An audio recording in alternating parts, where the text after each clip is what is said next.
तो example number 1 chapter NPO class 12 TS Grewal का example number 1। तो इस क्वेश्चन के अंदर आपकी एक एनपीओ जिसका नाम है सिल्वर चैरिटेबल सोसाइटी, और आपको इन इंफॉर्मेशन के बिहाफ पे आपको 31 मार्च 2019 का आपको एक रिसिप्ट एंड पेमेंट अकाउंट बनाना है। जैसा कि आपको पता है कि रिसिप्ट एंड पेमेंट अकाउंट की आपकी दो साइड्स होती है, और ये आपका एक रियल अकाउंट होता है जो ये कहता है कि जो भी चीज़ आप रिसीव करोगे उसे दिखा दो रिसिप्ट साइड में यानी डेबिट साइड में, और जो भी चीज़ आप पे करोगे उसे दिखा दो अपने क्रेडिट साइड में यानी कि पेमेंट साइड में। यानी इन इन्फॉर्मेशन में जो भी चीज़ आप रिसीव करोगे उसे दिखा देना रिसिप्ट साइड में, और जो भी चीज़ आप पे करोगे उसे दिखा देना पेमेंट साइड में। रिसिप्ट एंड पेमेंट अकाउंट में आपको ये मतलब नहीं है कि कौन सा करंट ईयर का है कौन सा प्रीवियस ईयर का, बस आपको ये देखना कि क्या रिसीव कर रहे हो क्या पे कर रहे हो। तो आइए स्टार्ट करते हैं। तो सबसे पहले आपको दे रखा है ओपनिंग बैलेंस कैश का और बैंक का। तो इसका क्या करोगे आप, इसका सबसे पहले आप रिसिप्ट एंड पेमेंट अकाउंट में आप स्टार्टिंग में दिखा दोगे to balance BD cash in hand and cash in bank. यानी सबसे पहले आप रिसिप्ट यानी कि सबसे पहले आप रिसिप्ट एंड पेमेंट अकाउंट से स्टार्टिंग करोगे आप ओपनिंग बैलेंस से, यानी जो आपको कैश और बैंक का जो दे रखा है ना ओपनिंग बैलेंस, उससे आप स्टार्ट करोगे जो आपने यहाँ पे लिख दिया।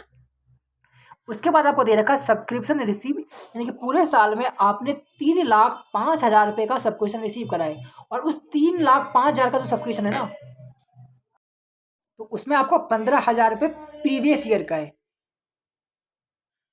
लेकिन आपको इससे मतलब नहीं है receipt payment account, receipt and payment account बस ये देखता है कि कितना पैसा आपने रिसीव करा है। तो आपने 3,05,000 रुपये जो रिसीव करा है ना उसको आप दिखा दोगे अपने रिसिप्ट साइड में। ठीक है, उसके बाद आपकी एनपीओ को डोनेशन मिला है बिल्डिंग बनाने के लिए, यानी आपने रिसीव करा है कितने रुपए 5 लाख रुपए, तो इसको आप दिखा दोगे अपने रिसिप्ट साइड में 5 लाख रुपए। उसके बाद पोस्टेज एंड स्टेशनरी आपका खर्चा है, पोस्टेज एंड स्टेशनरी आपको खर्चा यानी आपको पेमेंट करनी पड़ेगी, यानी कैश जाएगा तो कहाँ जाएगा आपको पेमेंट साइड में आ जाएगा बाय पोस्टेड एंड स्टेशनरी। उसके बाद इंश्योरेंस प्रीमियम आपने पे करा 28,000 रुपये का, और इस 28,000 रुपये में आपका 4,000 रुपये प्रीवियस ईयर का है, लेकिन यहाँ पे आपको मतलब नहीं है, बस आपको ये देखना है कितनी की पेमेंट करी है आपने। तो आपने 28,000 की पेमेंट करी है ना, तो आप 28,000 की पेमेंट आप दिखा दोगे आप पेमेंट साइड में।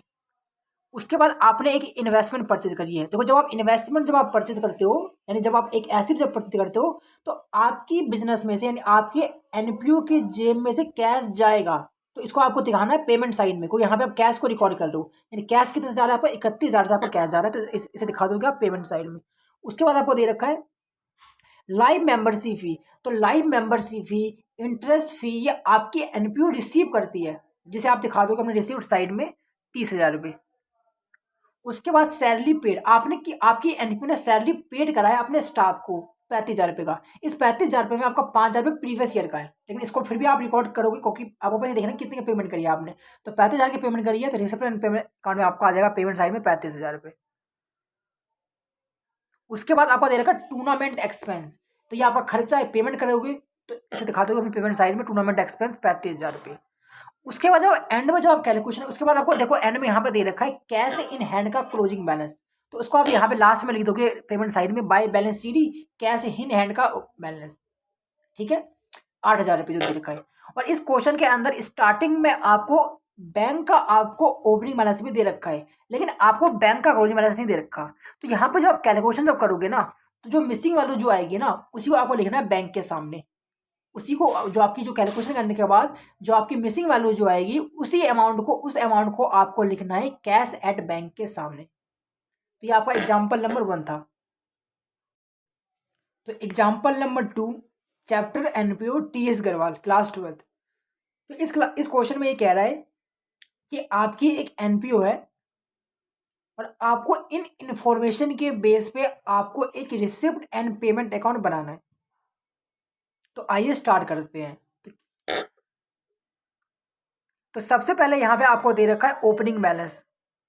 तो आपको पता है कि जो भी आपका ओपनिंग बैलेंस होता है उससे ही आप रिसिप्ट एंड पेमेंट अकाउंट की स्टार्टिंग करते हो। तो सबसे पहले आप रिसिप्ट एंड पेमेंट अकाउंट में डेबिट साइड जैसे आप रिसिप्ट साइड कहते हो वहां पे लिख दोगे आप कैश इन हैंड का ओपनिंग बैलेंस और कैश एट बैंक का ओपनिंग बैलेंस 50,000 रुपये, यानी कि 70,000 रुपये का आपका ओपनिंग बैलेंस आ गया। अब जो आप रिसीव कर रहे हो जो आप पे कर रहे हो उसको आप देखना है। तो उसके बाद आपको कह रहा है कि सब्सक्रिप्शन रिसीव किया है आपने, यानी कि आपकी करंट ईयर के अंदर आपने एक तो पिछले साल का सब्सक्रिप्शन रिसीव किया आपने 7,000 रुपये, इस साल का सब्सक्रिप्शन रिसीव किया आपने 1,21,600 रुपये, और नेक्स्ट ईयर का सब्सक्रिप्शन आपने इसी साल रिसीव कर लिया 5,200 रुपये।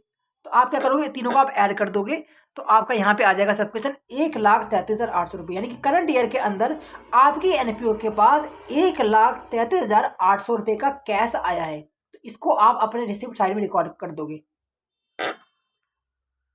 उसके बाद डोनेशन फॉर बिल्डिंग, आपकी एनपीओ के लिए बिल्डिंग बनाने के लिए डोनेशन मिला है, तो इसे आप दिखा दोगे अपने रिसिप्ट साइड में 70,000 रुपये। उसके बाद आपके एनपीओ को मैच करवाने के लिए डोनेशन मिला, तो इसको आप रिकॉर्ड कर दोगे अपने रिसिप्ट साइड में 14,000 रुपये। उसके बाद आपका मैच एक्सपेंस हुआ है, देखो आपको मैच करवाने के लिए 14,000 रुपये का, आपको मैच करवाने के लिए 14,000 रुपये का डोनेशन मिला, और आपने जब मैच करवाया ना तो आपका खर्चा आया सिर्फ 6,000 रुपये का, यानी आप पेमेंट कर रहे हो सिर्फ 6,000 रुपये की। तो आप दिखा दोगे पेमेंट साइड में मैच एक्सपेंस 6,000 रुपये पेमेंट साइड में। अब यहाँ पे दे रखा है सैलरी, तो सैलरी आप पे करोगे, यानी आपका खर्चा है तो आपका आ जाएगा पेमेंट साइड में सैलरी, जितनी आपकी अमाउंट है सैलरी की। उसके बाद दे रखा है रेंट पेड, तो ये आपके लिए पेमेंट करना पड़ेगा, खर्चा है तो आपका आ जाएगा रेंट पेड पेमेंट साइड में। उसके बाद इलेक्ट्रिसिटी एक्सपेंस आपका पेमेंट है तो आपका यहाँ पे आ जाएगा। बुक परचेज, देखो जब आप बुक परचेज करोगे तो आपकी एक एसेट तो आई होगा तो ठीक है, लेकिन पैसा तो जाएगा ना, तो आप जो यहाँ पे कैश का रिकॉर्ड कर रहे हो जाना है ना, तो जब आप बुक परचेज करोगे तो आपकी एनपीयू के जैसे पैसा जाएगा, तो इसे आप रिकॉर्ड कर दोगे अपने पेमेंट साइड में बुक्स मैंने 20,000 रुपये। उसके बाद आपको दे रखा है इन्वेस्टमेंट परचेज, आपने एक 30,000 रुपये की इन्वेस्टमेंट परचेज करी है, तो जब आप इन्वेस्टमेंट जब परचेज करोगे तो आपके जेब में पैसा जाएगा, यानी आपको पेमेंट करनी पड़ेगी, यानी इसको आप दिखा दोगे पेमेंट साइड में इन्वेस्टमेंट 30,000 रुपये, ठीक है। और इसके ऊपर आपको इंटरेस्ट भी मिलेगा, जब आप इन्वेस्टमेंट जब करोगे तो इसके ऊपर आपको 10% का आपको इंटरेस्ट मिलेगा, जो आपका आएगा 1,750 रुपये। जब इंटरेस्ट मिलेगा तो आपके पास कैसे आएगा, तो इसे आप दिखा दोगे रिसिप्ट साइड में 1,750 रुपये। उसके बाद आपको दे रखा है इंट्रेंस फी, तो entrance fee, admission fee, life membership fee, या आप रिसीव करते हो अपने मेंबर से, जिसे आप दिखा दोगे अपने रिसिप्ट साइड में यहाँ पे लिख दोगे। तो एंड में क्या होगा ना, एंड में इस बार क्वेश्चन ने आपको फिर आपको क्लोजिंग बैलेंस दे रखा है कैश इन हैंड का, तो ओपनिंग बैलेंस को हम लिखते हैं रिसिप्ट साइड में और क्लोजिंग बैलेंस को हम एंड में लिखते हैं पेमेंट के साइड में। तो कितना क्लोजिंग बैलेंस है आपका कैश इन हैंड का, 25,600 रुपये, जैसे आप दिखा दोगे यहाँ पे बाय बैलेंस भी 25,600 रुपये से, ठीक है। और यहाँ पे आपको बैंक का क्लोजिंग बैलेंस नहीं दे रखा, तो यहाँ पे जो आपकी कैलकुलेशन जब करोगे ना, तो जो मिसिंग वैल्यू जो आएगी वो आपको लिखना है बैंक के सामने, यानी कि 1,23,950 रुपये आप लिख दोगे बैंक के सामने। तो example number 3, chapter NPO class 12 accountancy. तो आपकी एक एनपीओ है और उस एनपीओ में आपको इन इंफॉर्मेशन के बेस पे आपको एक रिसिप्ट एंड पेमेंट अकाउंट बनाना है। किस ईयर का, 31 मार्च 2021 करंट ईयर का आपको एक रिसिप्ट एंड पेमेंट अकाउंट बनाना है इन इंफॉर्मेशन के बेस पे, ठीक है, इनके बेस पे। तो जैसा कि आपको पता है कि रिसिप्ट एंड पेमेंट अकाउंट इसकी दो साइड्स होती है, उसकी स्टार्टिंग कहाँ से होती है, उसकी स्टार्टिंग होती है आपकी ओपनिंग बैलेंस से, जो आपको दे रखा है सबसे पहले कैश का ओपनिंग बैलेंस दे रखा है बैंक का, तो इसे आप रिकॉर्ड कर दोगे अपने रिसिप्ट साइड में टू बैलेंस बीटी, जो आपका ओपनिंग बैलेंस है, यानी कि कैश का 500 रुपये और बैंक का 1,000 रुपये, यानी कि 1,500 रुपये आपका ओपनिंग बैलेंस है। यहाँ पे पहला काम कर दिया। अब क्या करोगे, जो भी चीज़ आप रिसीव करोगे कैश में और जो भी चीज़ आप पे करोगे सब यहाँ पे रिकॉर्ड करोगे, जो रिसीव करोगे उसे रिकॉर्ड करोगे रिसिप्ट साइड में, और जो आप पे करोगे उसे रिकॉर्ड करोगे अपने पेमेंट साइड में। तो आपको यहाँ पे दे रखा है सब्सक्रिप्शन, तो सब्सक्रिप्शन जो है आप रिसीव करते हो अपने मेंबर से, तो आपका आ जाएगा रिसिप्ट साइड में 10,000 रुपये। लाइव मेंबरशिप फी भी आप रिसीव करती है आपकी एनपीयू अपने मेंबर से, तो आपका आ जाएगा ये रिसिप्ट साइड में। जनरल डोनेशन, आपकी एनपीयू को किसी ने डोनेशन दिया है तो आपको रिसीव कर लो कैश, तो आपका आ जाएगा यहाँ पे रिसिप्ट साइड में। फिर आपको दे रखा है interest on 10% general fund investment,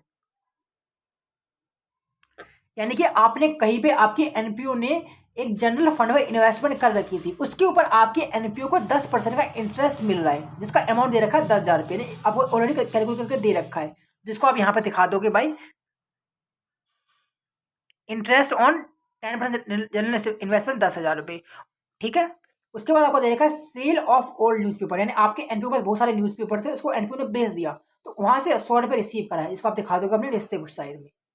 फिर यहाँ पे लिखा है कि प्रोसीड फ्रॉम चैरिटी शो, आपके एनपीओ को चैरिटी करवाने के लिए किसी बंदे ने पैसा दिया है 2590 रुपये का, यानी आपकी एनपीयू 2590 रुपये का कैश रिसीव कर रही है, जिसको आप दिखा दोगे अपने रिसिप्ट साइड में।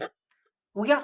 उसके बाद यह है कि आपकी एनपीयू का कुछ स्पोर्ट्स मटेरियल था, यानी जो आपने, यानी आपके एनपीयू के पास एक स्पोर्ट्स मटेरियल का था जिसको आपके एनपीयू ने बेच दिया, जहां से 200 रुपये आए हैं, यानी कि 200 रुपये आप रिसीव कर रहे हो, जिसको आप दिखा दोगे अपने रिसिप्ट साइड में। फिर आपको दे रखा है यहाँ पे क्लोजिंग बैलेंस, जिसको सबसे एंड में आप लिख दोगे यहाँ पे बाय बैलेंस सीडी करके पेमेंट साइड में नीचे। उसके बाद आपको यहाँ पे दे रखा है रेंट, तो रेंट, इंश्योरेंस प्रीमियम, ये सारी आपको पे करना है। फर्नीचर जब खरीदोगे तो पेमेंट करनी पड़ेगी, सैलरी, चैरिटी, सो एक्सनी, सारा आपको पेमेंट करना, तो आपका आ जाएगा पेमेंट साइड में। तो एंड में जब आप कैलकुलेशन जब करोगे ना, तो एंड में यहाँ पे आपको बैंक का क्लोजिंग बैलेंस आपको पता नहीं था इस क्वेश्चन में, देखो तो यहाँ पे जब आप कैलकुलेशन करोगे तो एंड में आपका आएगा बैंक का बैलेंस जो है 4000 रुपये। तो ये आपका था एग्जाम्पल नंबर 3।